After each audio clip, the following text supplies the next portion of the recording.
குருமா செய்கிறோம்.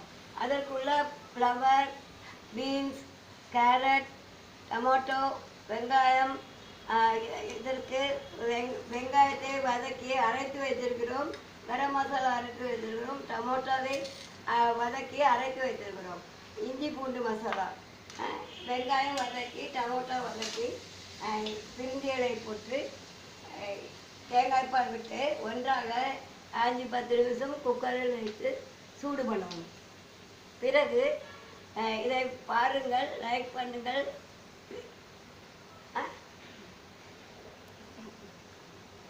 அப்புறம் சேர்த்து சொல்லலாம். பஸ் hello, welcome back to RK kitchen. ஈசினத்தர் ஆர்கே கிச்சன். இன்றைக்கு நாம் செய்ய போவது வெஜிடபிள் பிரியாணி. அதற்கு வேண்டிய சாதனங்கள்: வெஜிடபிள்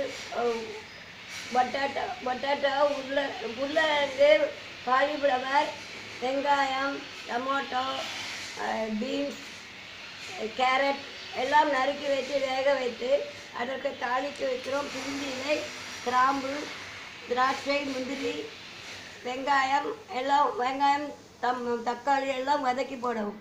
பிறகு இதை அரிசியுடன் மிக்ஸ் செய்து 5-10 நிமிஷம் அடுப்பில் வைக்க வேண்டும். இது ஒன்று. அப்புறம் அடுத்தது அதுக்கு நேரம் அடுத்தது இது பிரியாணி ரெடியாகிவிட்டது. குருமாவும் ரெடியாகிவிட்டது. வெஜிடபிள் பிரியாணி. இதை பாருங்கள், லைக் பண்ணுங்கள், ஷேர் பண்ணுங்கள், கமெண்ட் பண்ணுங்கள், சப்ஸ்கிரைப் பண்ணுங்கள். தேங்க்ஸ் ஃபார் வாட்சிங்.